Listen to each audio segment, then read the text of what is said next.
Well, welcome everyone of all of our social media followers and supporters. Good afternoon and welcome to another PBALC informational live stream. As always, we want to thank Southwest 66 Credit Union for sponsoring all of our 2023 live streams. Well, as many of you know or may not know, October is National Dyslexia Awareness Month. And our focus, of course, for this live stream is dyslexia. So today we are excited to welcome Dr. Carol Ann Moore with Neuhaus organization in based in Houston, but I think they're growing, expanding. We're so excited to have you, Dr. Moore. Thank you so much. I'm glad to be here today. Yes. Dr. Moore is going to be discussing dyslexia, obviously, with us and just telling us a little bit about dyslexia and any new research that's out there and how people can get help. So we're excited to provide that information to our viewers. So let's start off. First of all, if you can tell us a little bit about yourself and about the Neuhaus organization. Yeah, so my name is Carol Ann Moore. I am a Director of Research and Associate Vice President of Curriculum and Instructional Design at Neuhaus. I've been there about 2 years, but Neuhaus has been around for about 40 years. They started in 1980, and we're a nonprofit organization, and we have 3 departments that are the heartbeat of what we do. We have curriculum and instructional design, so we do professional development. We design professional learning courses alongside curriculum. So we have on-demand courses, virtual live courses. We have certifications for pathways to certification for dyslexia specialists. Oh, wow. And then we have an adult literacy arm where we have Laura Spates, our Vice President of Adult Literacy. We have about 100 adult literacy students that receive instruction in our most intensive dyslexia program. And then we have a family support office. So families can call in and get support for just helping navigate dyslexia in the school system, or they can receive services through our department. So I sat through plenty of Neuhaus workshops, and they are extremely beneficial. They've been extremely beneficial for us. So we're thankful for your organization for everything that you do. So let's start off by can you tell our viewers what dyslexia is? Because I think there's a lot of confusion around what dyslexia is, because people think, oh, people just write backwards. It's like, no, there's more to dyslexia than that. And it's so interesting. So many parents will come to me and go, my daughter, my son is writing backwards. They must have dyslexia, or they're mirror writing. And I think that stems back to, even when I was a kid, I remember watching an episode of The Cosby Show and them talking about Theo on The Cosby Show having dyslexia and how he saw letters backwards. So media has kind of perpetuated this, but dyslexia is actually a specific learning disability that is neurobiological in origin, meaning it comes out of the brain, right? It's an issue with brain connections. It's difficulty with the sound system of language. So when we read, there are 4 processing systems that have to work together to get to reading. One is the phonological processor, and that's the sound system of language. So if I say ah, that means we can connect it through the orthographic processor to match that sound to a symbol, which is like a, or P says P.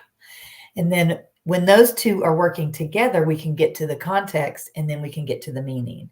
And so if any of those systems aren't working correctly, so if we're missing that phonological system, we are going to have difficulty getting to reading. Or if we have difficulty with the symbols of language and matching those sounds to those symbols, it's going to shut down that system and make it difficult. And so dyslexia when reading will look like difficulty either manipulating the sounds of a word or a sentence, or decoding words. So like breaking the words down. If I see C-A-T, I can say cat and make it cat. It'll look like slow and labored oral reading, which can limit our ability to understand what we're reading. There can be poor spelling and written composition.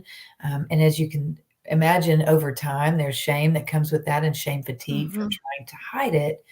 And one story I've always liked to share was about Henry Winkler, who played the Fonz on Happy Days. And how, he didn't ever read a script until he was 30 years old, people would always read scripts to him, and he had learned to cope by memorizing those scripts. Mm-hmm. So he tried to hide it all that time, but now he's using that and writing books about his experience as a child in his Here's Hank series. So dyslexia is definitely not seeing letters backwards. Now, kids may write things backwards because they struggle with directionality and identifying those symbols. So if you think about a B, a D, a P, and a Q, they all look very similar. And so kids who can't match that symbol, or identify that symbol because it looks similar to other symbols, that's going to be the base of the difficulty.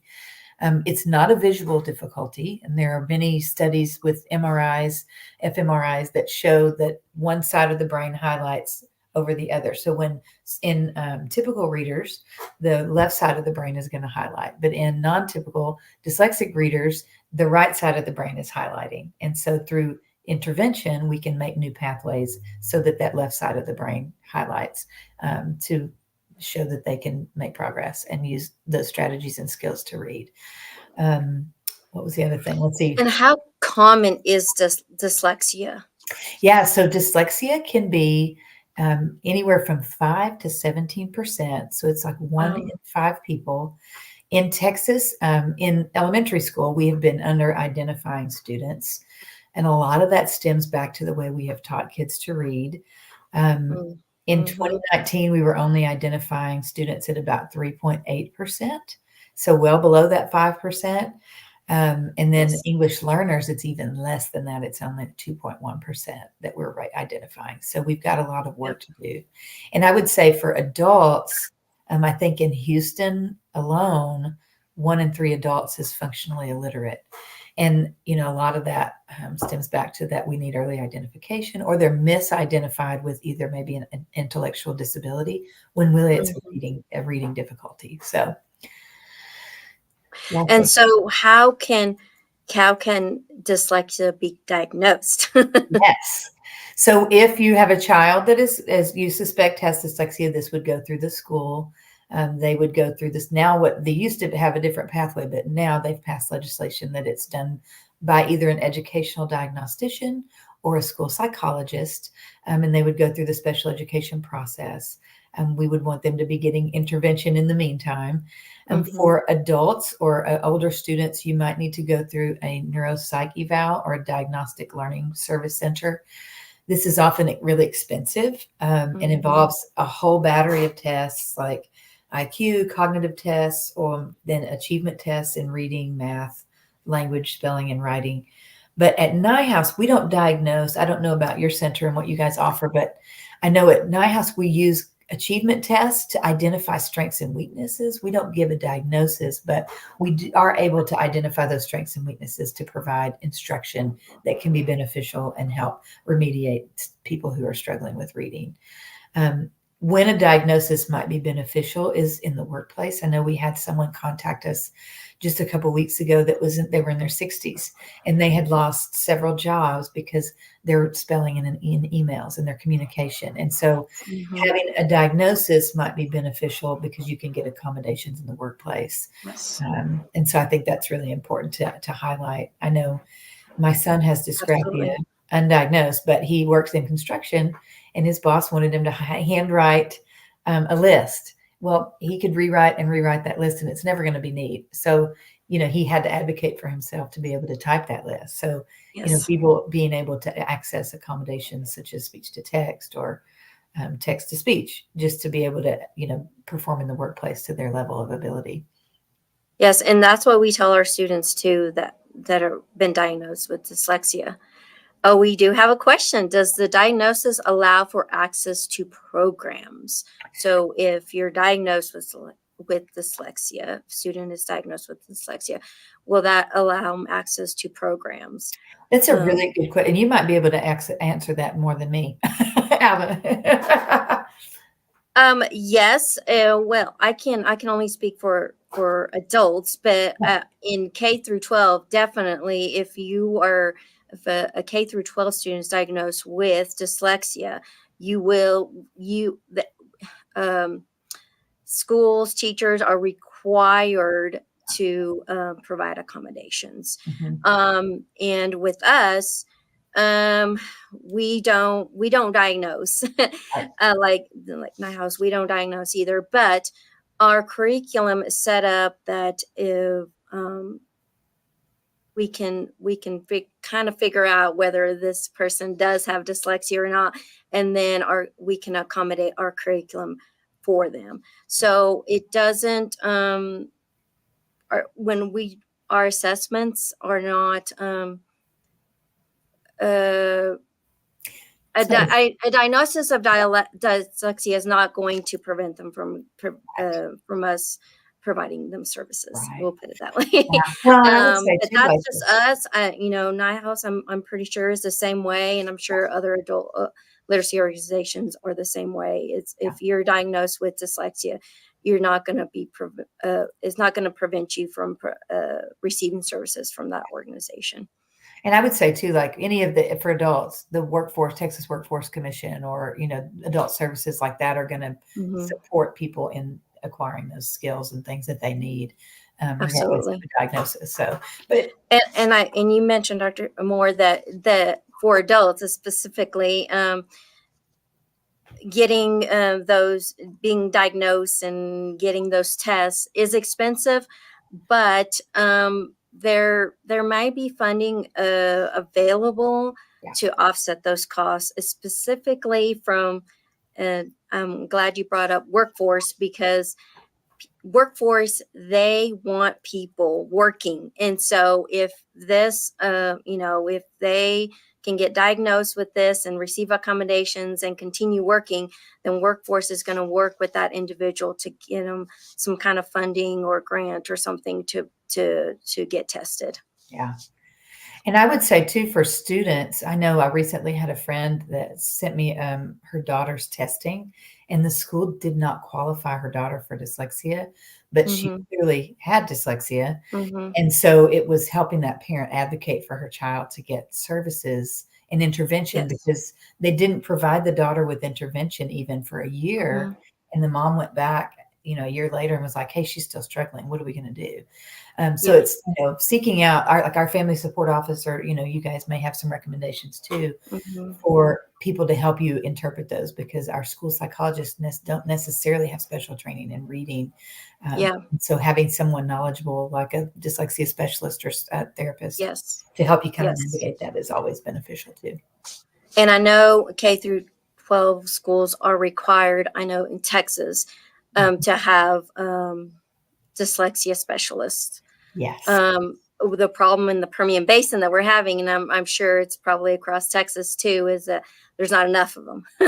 Yes. There's not enough of them, and so Yeah. there's a huge waiting list for students to be diagnosed, because um, there is one in particular that we were working with to diagnose one of our adult Yeah. students, and she was telling us that she serves, I think, 10 elementary schools just in Midland, Texas, Hmm. and she's just going back and forth all the time, and she's just Exhausted. swamped. Yeah.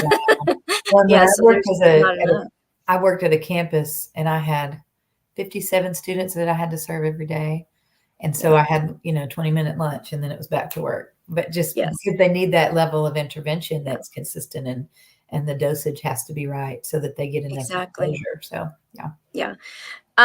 And so back to not necessarily diagnosis, but can individuals, if they're diagnosed with dyslexia, can they also be diagnosed with other learning disabilities like dysgraphia, Yes, like yes. you mentioned? Hmm. Yeah, so dyslexia and dysgraphia, which is basically writing, difficulties with writing, are often co-occurring. So, and another thing to point out is, a lot of times people who are working through the school system don't make the connection that dyslexia is also a specific learning disability in basic reading. And then Yes. dysgraphia is a specific learning disability in basic writing. And so those two things are synonymous, I guess you could say. But there are studies now that show more common co-occurrence between dysgraphia and ADHD, because they have to do with Mm, that executive functioning. But students can also have difficulties with math, working memory, You think about a kitchen in a big like gourmet kitchen. Kids with difficulties working memory are working with a kitchen that's like a camper-sized trailer, right? They don't have that much. They can't hold on to too many things at one time. You have to find places to set the pots and pans, but they're having work with small working space. Yeah. They may also have difficulty with processing speed. I Mm-hmm. had a student that looked dyslexic because her processing speed was so slow, but she could decode words. She just needed more time to do it. So sometimes Yeah. things can mask as well. And so, and necessarily, it's like they may have dysgraphia, but they may not. I'm mispronouncing Oh that yeah, word. yeah, exactly. Yeah, That's not dyslexia. They just may just be a slow reader. yeah. And so, the I attended a workshop at this year's Literacy Texas workshop, and it was specifically about dysgraphia, Dysgraphia. Yeah, dysgraphia, yeah, and there were so commonalities yeah. with dyslexia, and Yes, so I found that very eye opening because a lot of students and adults too that have been diagnosed with dysgraphia, dysgraphia. Yeah, yeah, yeah. dysgraphia, and can come across as kind of being they're always stumbling over things, and they don't have Yes. very good balance and things like that, and that affects your reading and your writing Mhm. too. Yeah, and there's Mhm. also, dyspraxia, which is basically coordination, and Yes, directionality. My daughter they're kind of yeah, uncoordinated, they're always kind of stumbling over things. and you know where I found that difficult was with my daughter learning to drive. My husband was like, Yes. "Go this way," and she went this way. Hmm. Yeah, And so we with had to go back to the directions. basics, just like with dysgraphia and dyslexia, Hmm. we had to go back to the basics and practice, practice, practice, add a new skill, practice, practice, practice. So it was Yes. just the same approach for any of those things. But So one of the that leads us oh yeah, go ahead. great into the next question is how does dyslexia or any other less we're focusing on dyslexia today, but how can dyslexia present itself Yeah. in students? So more severe dyslexics will have difficulty making the connection between those sounds and symbols, and Okay. require a lot of exposures before they stick in their memory. I had this sweet student in kindergarten, and we would work every single day on like 3 letters and sounds. And by the next day, he couldn't remember, and it took Mm-hmm. us the whole year because he just needed that many repetitions. Other Okay. students may pick up those patterns and rules of English, and they may be Mm-hmm. able to decode, but their fluency is going to still be slow and labored. And they may become fluent, but it won't ever match up to the level of their peers, just because Yeah. maybe the processing speed or rapid naming or working memories. That's just something you have to maybe they level out at a certain point. You can remediate it to a certain point. Um, I've noticed with our adult students, Mm-hmm. we did a study on some third and fourth grade students in the same program as the adults, and the students in the school were getting intervention every day. So in the year, about a year and a half, they've shown a great deal of improvement. The adults are taking 4 years to make the same Mm-hmm. level of improvement because they're just not able to get that same amount of instruction because of work or other life situations. And just the brains are not as pliable as we get older, Yes. unfortunately. That's what I tell people. It's like, you have to remember it's a lot easier for K through 12, for children to learn things. But when you're adult, your Yeah. brain is not as pliable. So it's going to take you longer. Well, there's that Um, statistic too that if kids aren't reading on grade level by the 3rd grade, they may never make mhm, it that grade that gain. right. Um, and And then so if they have a learning disability on top of that was never diagnosed, then they're going to get even further behind. exactly. Mhm. And so that's why early intervention is just so essential. And so there's hope, though. Absolutely. How can individuals, specifically adults, because we work Mhm. with adults, overcome the challenges associated with dyslexia? Yeah, I think, there's so much shame, I think, that's centered around it. And I had a student Mhm. that I was working with, and I remember the dad coming to me and saying, "I get anxious when I try to read him a book at night, And he said, Mhm. and I'm an adult, and he has a very successful career, but he still has that, shame associated with how it felt for him to try and hide that all that time. So there's that Mhm. aspect of accommodating them, acknowledging ways that they have navigated these complex systems and accomplished things, Mhm. without literacy, and then encouraging them to want to do, want to learn to read. Mhm. And then going to adult literacy classes. We offer virtual classes. I'm sure you guys do too. Yes. And we have in-person classes as well. We have assessments that we conduct. And then just being consistent, but then giving Mhm. them tools to, cope in their environments. If you need a grammar support, just having Grammarly on your computer or using a spell check. Yeah. It's not going to be right 100% of the time, but it's okay. But providing them opportunities for accommodations. I'm going to have this person at work that I trust read my emails before I send them out.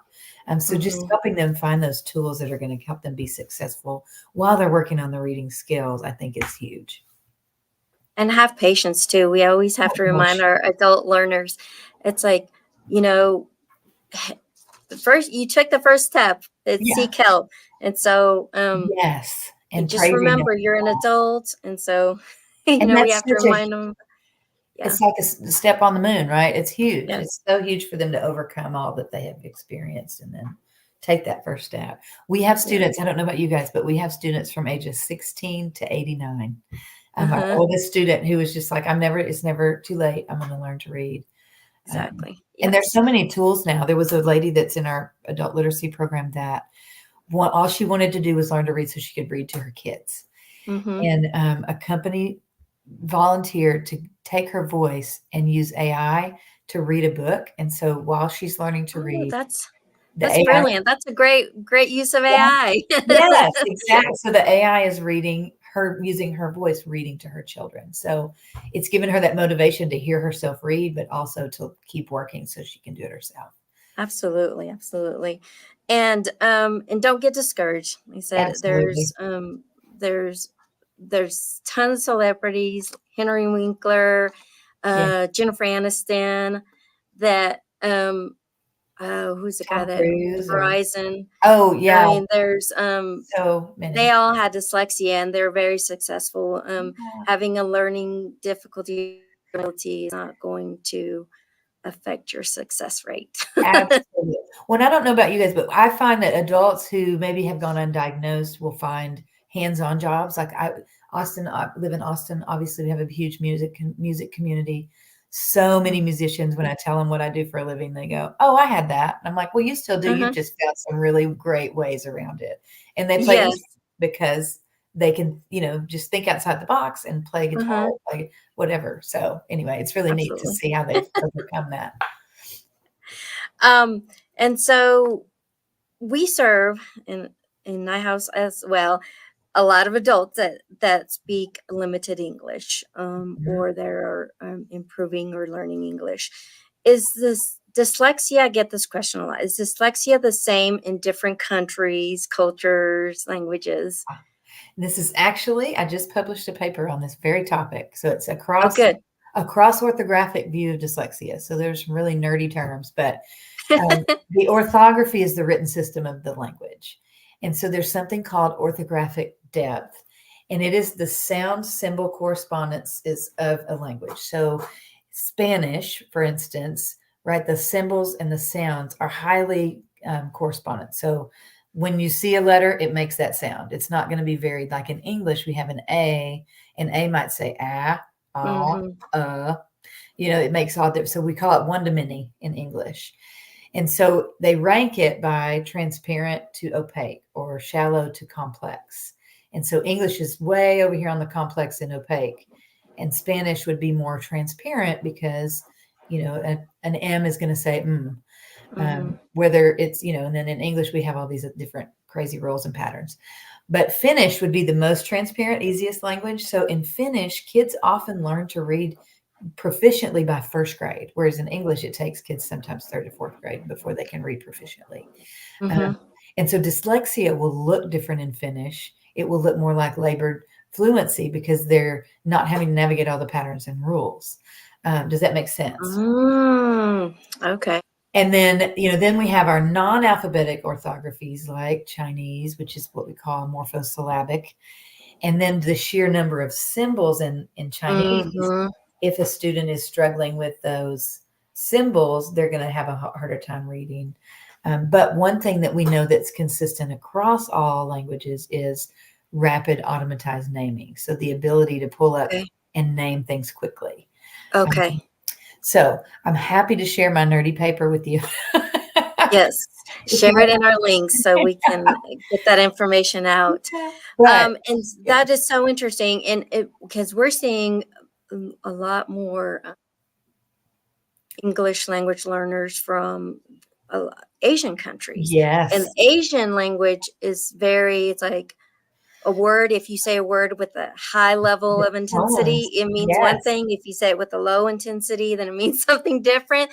So I Yeah. can imagine with somebody with dyslexia, that would be so confusing to So them. difficult. And in the paper, we actually talk about the characteristics of the different languages and what dyslexia looks like in the different languages. So I'm happy. I really will share that with you, Perfect. so that you can look at it. But it's fascinating to think because there's historical change. So you think about our language over time started off as Old English, and then we were influenced by Latin and Greek and French.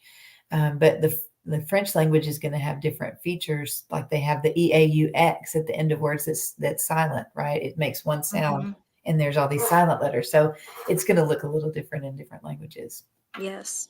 So I can just imagine somebody with dyslexia having to pronounce Neuhaus. Exactly. Like, Like, this wait. doesn't make sense at all. Yeah.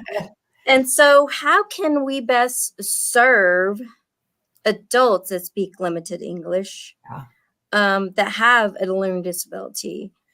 Yes. Whether it be dyslexia or some other learning disability.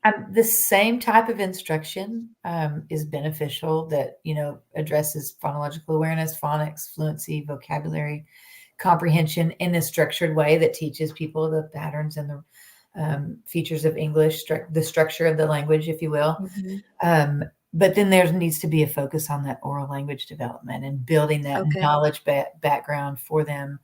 There's a lot of focus now on knowledge building curriculum that helps them establish an idea around a concept. Hmm. I know one of the curriculum that is out now is talking, like, it has a thing about Egypt and thinking about all the things around that, the pharaohs and the topography of the land and just Hmm. you're building a wide base of knowledge, but also building that vocabulary and oral language, because often adults especially will be able to talk about a topic more than they'll be able to read about it. So building Yes. their comprehension up with listening and language comprehension while they're working on those decoding skills, to get those words and language background. Because I know when I try to speak Spanish, I don't have that vocabulary ready Yeah. to go, oh, I'm going to make a response. It's going to be very simple.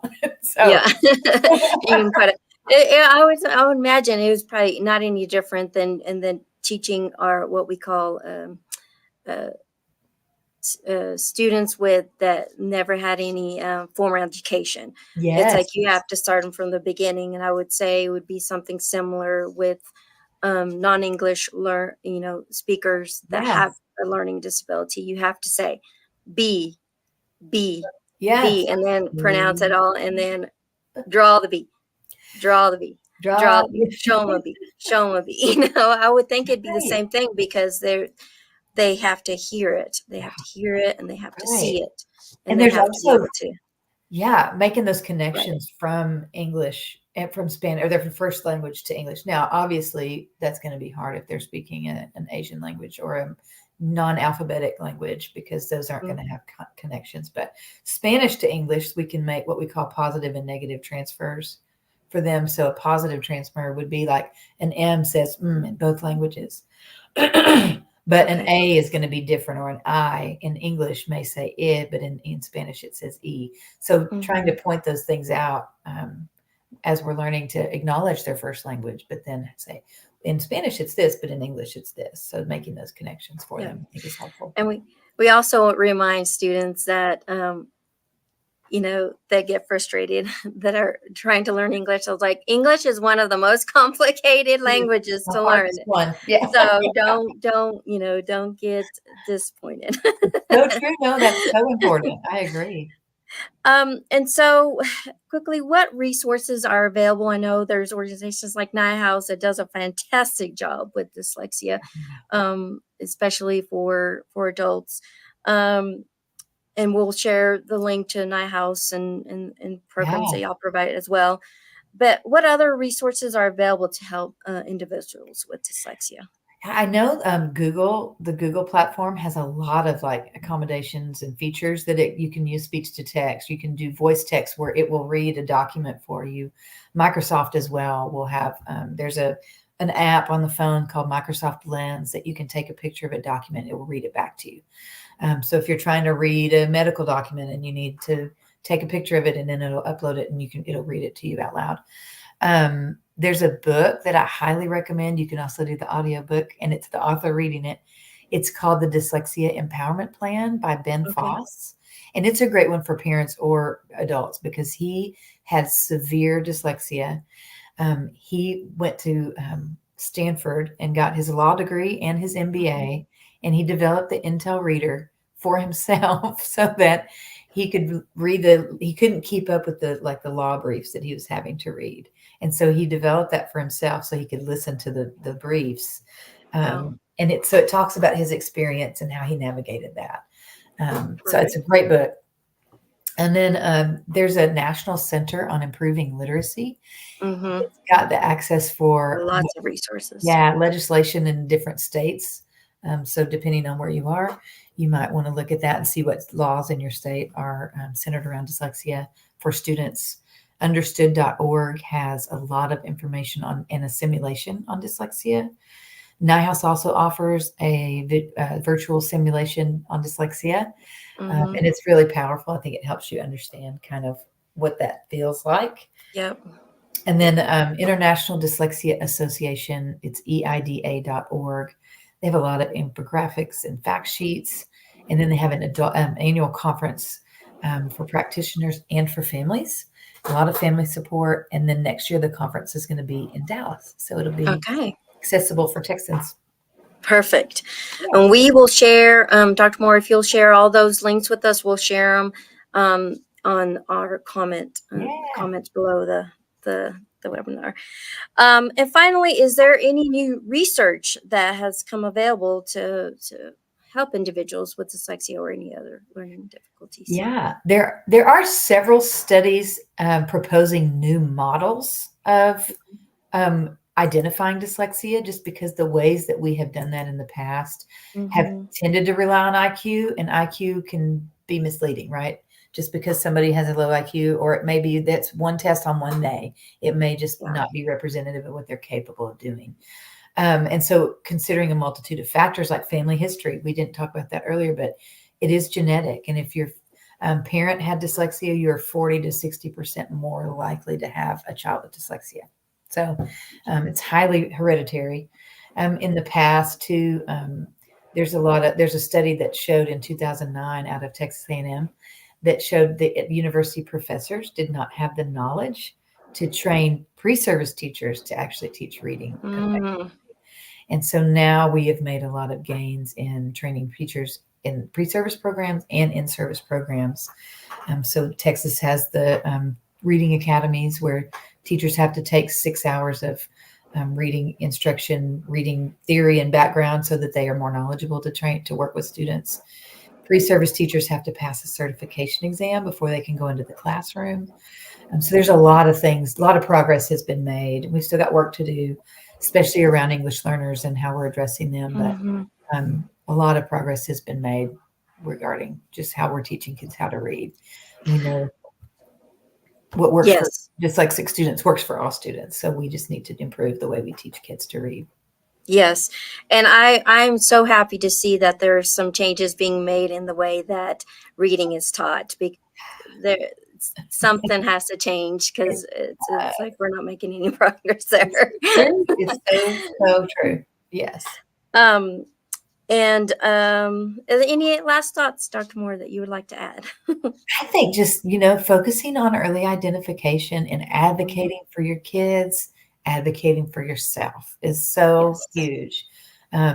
Just if your gut tells you that your diagnosis or lack of diagnosis is not quite right, push further, because we have so many kids that have fallen through the cracks because either the teacher didn't have the knowledge or the parent didn't have the understanding because the lingo used in the report. So find those resources, contact our family support office, use resources that you guys provide nearby. And then, give them access to their strengths. Maybe they're, not good at reading, but they're great at sports. So build them up in their strengths so that they feel confident to really work and pursue reading in life, hmm just so that they have something that they can cling to that they're good at. absolutely. Yeah. So, And in dyslexia, like you said, it's her very you can, if there's a family member that had it, more than yeah, likely you will have it, and it doesn't ever go away. That exactly. there's something that is unknown about dyslexia too. It doesn't go away, but that doesn't mean that you will not be successful. Exactly. You can work around that and still become successful. 100%. Thank you so much, Dr. Moore, for joining us today. It was fabulous information that you shared with us, and I can't say enough about Neuhaus and Thank everything you. that y'all do. Yes, thank you very um, much. uh, that y'all have been a great resource for our literacy organization and for our Thank you. students as well. So, Well, thank and like so, we will share all of the links that Dr. Moore spoke about. And thank you again, everyone, for joining us. And we will see y'all next time. Thank you again.